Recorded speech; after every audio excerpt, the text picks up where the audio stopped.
anak-anak ibu sekalian, hari ini kita membahas materi tentang mengelola surat masuk dan surat keluar.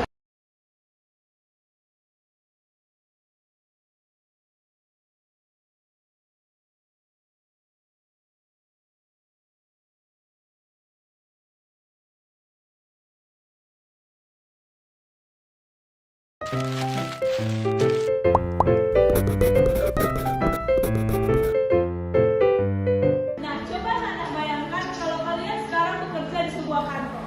Nah, dalam sebuah perusahaan pastinya ada surat masuk dan surat keluar. Nah, dan pastinya kalau kita mendapat surat masuk dan mengirim surat keluar, kita pastinya akan melakukan beberapa prosedur. Oke, nah kalau ibu menjelaskan, di sini ada baiknya ibu akan memberitahu tujuan dari pembelajaran kita.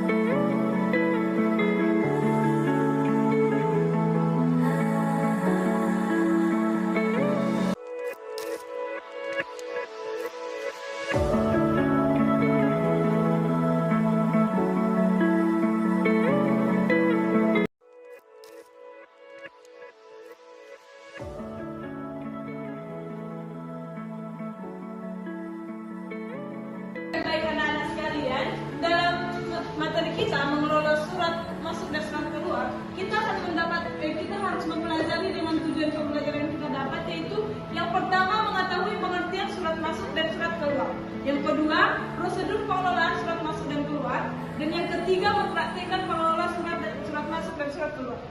Nah, anak-anak sekalian, apa sih surat masuk dan surat keluar itu? Ada yang tahu? Saya, Bu. Oke, baik, silakan. Jadi surat masuk adalah surat yang diterima instansi dari pihak lain. Iya, itu adalah surat yang diterima oleh suatu instansi dari suatu instansi lain, baik berupa surat undangan, surat dinas, surat permohonan, ataupun surat pemberitahuan. Oke, baik, kita lanjut. Ada yang tahu apa itu pengertian surat keluar? Saya, Bu. Oke, baik. Surat keluar adalah surat yang dibuat, ditandatangani, dan dikirim oleh suatu instansi, organisasi, atau perusahaan kepada pihak lain, maupun antar bagian dalam suatu organisasi. Terima kasih.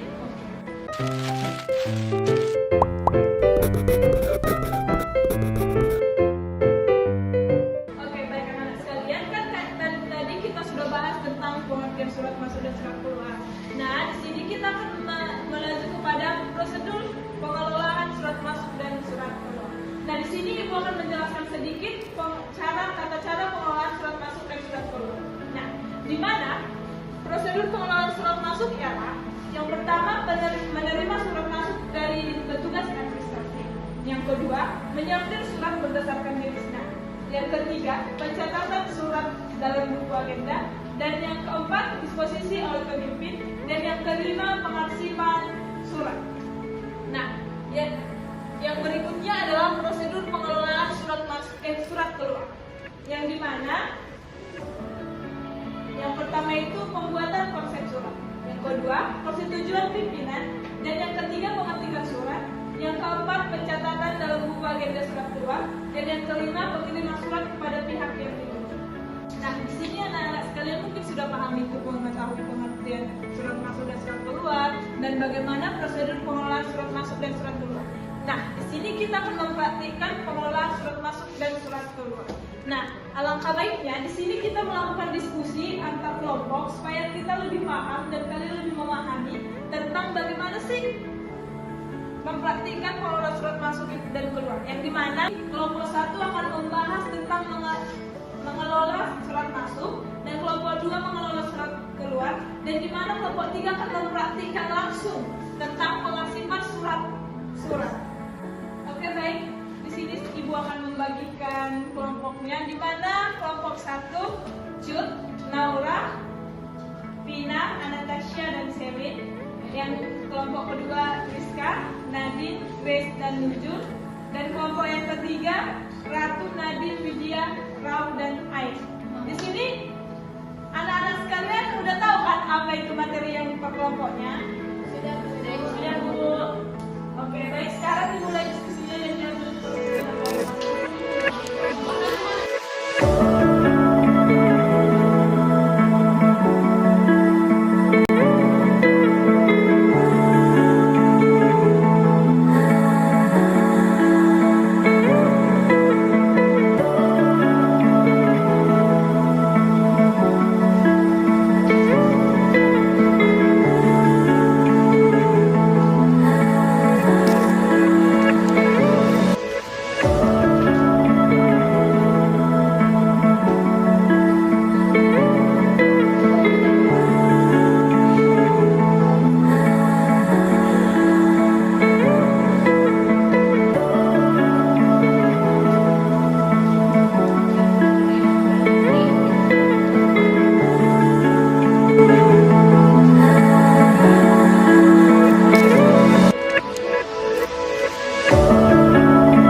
Oke, baik anak-anak sekalian, udah siap diskusinya? Sudah, Bu. Oke, baik. Di sini kelompok 1 udah bisa mempresentasikan hasilnya? Sudah, Bu. Oke, kepada kelompok 1 dipersilakan. Baik, sebelumnya terima kasih kepada Ibu telah memberikan kami kesempatan untuk mempresentasikan hasil kerja kami. Nah, sebelumnya perkenalkan saya Hidayati Nurina, perwakilan dari kelompok 1. Nah, pada kesempatan kali ini saya akan mempresentasikan hasil kerja kami, yaitu alur pengelolaan surat masuk. Nah, alur pengelolaan surat masuk ialah proses penanganan surat yang diterima oleh instansi hingga surat ditindaklanjuti dan diarsipkan. Yang pertama ada penerimaan surat masuk, yang artinya surat diterima oleh bagian resepsionis atau tata usaha ataupun petugas administrasi melalui berbagai media seperti pos, kurir, ataupun email.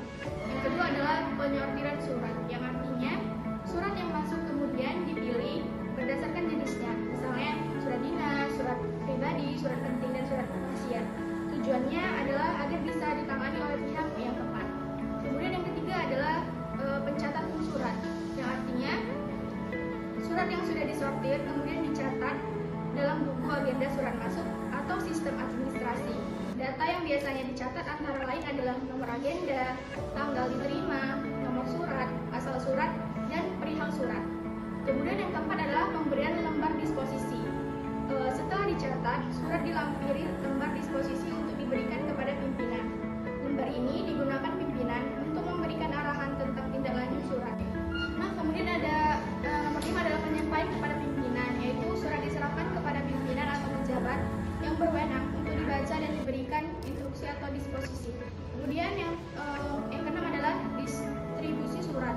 Berdasarkan di posisi pimpinan, surat kemudian didistribusikan kepada bagian atau pegawai yang terkait untuk tindak lanjut.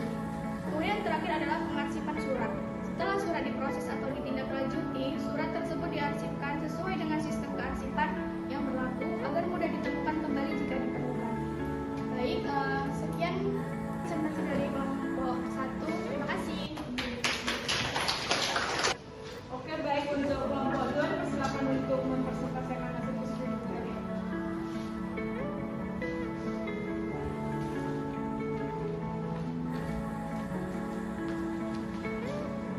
Baik, terima kasih Ibu sudah memberi kesempatan kepada kelompok 2 untuk mempresentasikan diskusi kami mengenai alur mengelola surat keluar. Alur pengelolaan surat keluar adalah proses penanganan surat yang dibuat oleh suatu instansi atau organisasi hingga surat tersebut dikirim kepada pihak tujuan. Berikut alurnya. Pertama, pembuatan konsep surat. Bagian atau staf yang membuat konsep atau draft surat sesuai dengan tujuan dan isi yang ingin disampaikan. Yang kedua, pemeriksaan konsep surat. Konsep surat kemudian diperiksa dan dikoreksi oleh atasan atau bagian yang berwenang untuk memastikan isi, bahasa, dan format surat sudah benar. Yang ketiga itu ada persetujuan dan penandatanganan. Jika konsep surat sudah benar, surat tersebut disetujui dan ditandatangani oleh pimpinan atau pejabat yang berwenang. Yang keempat itu ada pencatatan surat. Surat yang sudah ditandatangani kemudian dicatat dalam buku agenda surat keluar atau simpan sistem administrasi. Data yang biasa dicatat meliputi ada nomor surat, tanggal surat, tujuan surat, dan perihal surat. Yang kelima itu ada surat resmi serta cap atau stempel instansi sebagai tanda bahwa surat tersebut sah. Yang keenam itu ada pengganda surat. Surat biasanya digandakan atau difotokopi untuk arsip atau untuk beberapa pihak yang membutuhkan. Yang ketujuh itu ada pengiriman surat. Surat kemudian dikirim kepada pihak tujuan melalui pos, kurir, email atau media lainnya. Yang terakhir itu ada pengarsipan. Salinan surat disimpan sebagai arsip surat keluar agar dapat digunakan kembali jika diperlukan. Terima kasih. Sekian dari presentasi dari kelompok 2. Oke, baik, selanjutnya kepada kelompok 3 dipersilakan untuk mempresentasikan diskusi kali ini.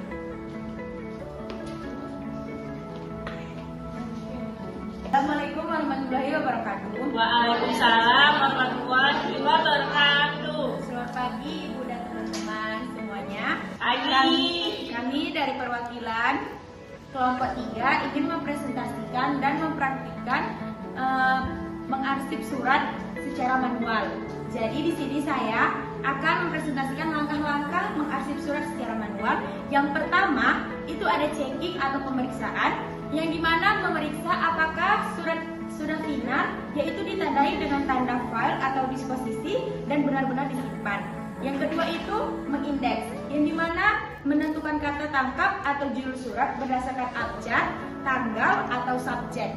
Yang ketiga itu menyortir, yang dimana melaporkan surat-surat yang memiliki kode sama agar penyimpanan lebih efisien. Yang keempat menempatkan atau menyimpan, yaitu memasukkan surat ke dalam ordner atau map, menggantung di dalam lemari arsip atau filing kabinet sesuai urutan yang ditentukan. Sistem penyimpanan yang umum digunakan adalah yang pertama itu sistem abjad berdasarkan nama orang atau lembaga. Yang kedua itu ada sistem subjek berdasarkan perihal atau masalah. Yang ketiga ada sistem kronologis berdasarkan urutan tanggal. Dan yang keempat itu ada sistem nomor berdasarkan nomor kode. Baik, selanjutnya teman saya akan mempraktekkan mengarsip surat. Silakan. Saya akan mempraktikkan cara mengarsip surat secara manual. Yang pertama yaitu checking atau pemeriksaan. Kita bisa memeriksa apakah suratnya sudah final, yaitu yang ditandai dengan file atau disposisi. Baru yang kedua itu mengindeks, ditandai dengan abjad, tanggal atau subjek. Setelah mengindeks, kita akan menyortir berdasarkan jenis suratnya, yaitu surat masuk atau surat keluar. Setelah disortir, kita akan menyimpan, yaitu dimasukkan ke dalam map, kemudian digantung dalam lemari. Sekian dari presentasi kami. Terima kasih.